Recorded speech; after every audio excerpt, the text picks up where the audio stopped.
Your body is your very own experimental laboratory. It contains an infinite number of possible explorations through experiential anatomy.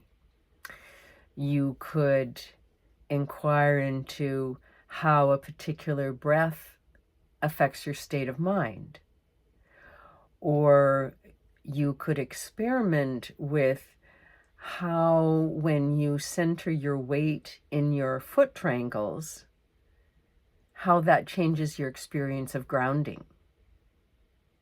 Or you could play with the alignment of this little bone here in the front of your throat, the hyoid bone, to see how, or to feel how it affects your digestion.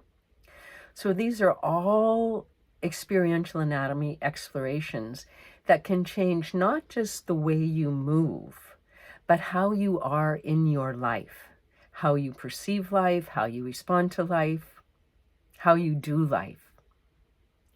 Join me for a 2-hour taster workshop on experiential anatomy with Yoga Campus online next Monday, November 18th. You can get information in the comments.